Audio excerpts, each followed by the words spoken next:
कुठला आहेस तू? ऐकलं? बिहारचा पोरगा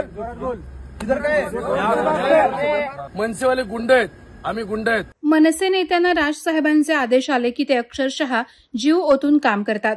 मनसे कार्यकर्त्यांनी कधी कधी सिस्टीम तोडूनही सामान्य माणसांच्या हक्कांसाठी दिलेला लढा आपण पाहिलाय. कोणत्याही मराठी माणसावर अन्याय झाला की पोलीस, कोर्ट, कचेरी आधी मनसे कार्यकर्ते आठवतात. ते देखील तात्काळ धावून येत मराठी माणसाची आक्रमक ढाल बनतात. अन्याय करणाऱ्याच्या कानाखाली आवाज काढायलाही ते मागे पुढे पाहत नाहीत. याचीच प्रचिती नुकतीच नवी मुंबईतून आलीय.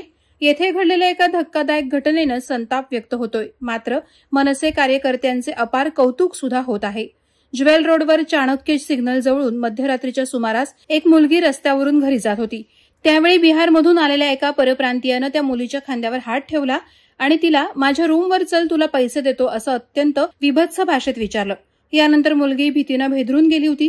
लागलीच तिनं मनसेचे उरण विधानसभा चिटणीस सतीश पाटील यांना संपर्क साधून झालेल्या प्रकाराची कल्पना दिली. सतीश पाटील यांनी तातडीनं धाव घेत रात्री 1:30 वाजताच्या सुमारास त्या परप्रांतीयाला हुडकून काढलं आणि आपल्या मनसे शैलीत चांगलाच इंगा दाखवला. यावेळी सतीश पाटील यांनी आमच्या आया बहिणींवर वाईट नजर असणाऱ्यांसाठी आम्ही गुंडच असल्याचं धडधडीत वक्तव्य केलं. सतीश पाटील यांनी त्या मुलाबद्दल माहिती देत त्याच्या कानाखाली आवाज तर काढलाच, मात्र त्याच्याकडून माफीनामाही वदवून घेतला. यामुळे आया बहिणींच्या सुरक्षेसाठी सदैव तत्पर असलेल्या सतीश पाटील आणि त्यांच्या नवी मुंबईतील सहकारी मनसैनिकांचं सर्व स्तरातून कौतुक होत आहे. रात्रीचे 1:30 वाजलेत. आज आम्ही जेव्हा भैयांना मारतोय, जेव्हा आम्ही युपीवाल्यांना मारतोय, त्यावेळेस आमच्यावर काय हे करतात, मनसेवाले गुंड आहेत, आम्ही गुंड आहेत. जर आमच्या आया बहिणींवर विषय येत असेल, आम्ही गुंड आहेत. जवळ आहे. कुठला आहेस तू? ऐकलं? बिहारचा पोरगा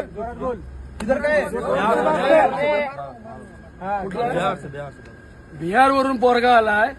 आज माझी एक बहीण, हा ज्वेल्सचा बाजूचा रोड आहे, तिथून चालत चाललेली, तिला हा डायरेक्ट हात लावून बोलतोय, माझ्या रूमवरचा तुला पैसे देतोय. आज जर यांची इथं येऊन एवढी जर भाईगिरी होत असेल, एवढे जर हे करत असतील, तर याच्यासाठी आम्ही गुंड बनायला तयार आहे. आणि ही गुंड जिथं असाल तिथं येऊन मारायला तयार आहे. बंद कर. वादळवारा लाईव्हसाठी न्यूज ब्युरो, नवी मुंबई. नवी मुंबई व रायगड जिल्ह्यातील ताज्या बातम्या आणि घडामोडींसाठी सबस्क्राईब करा वादळवारा लाईव्ह चॅनल आणि दाबा बेल आयकॉन.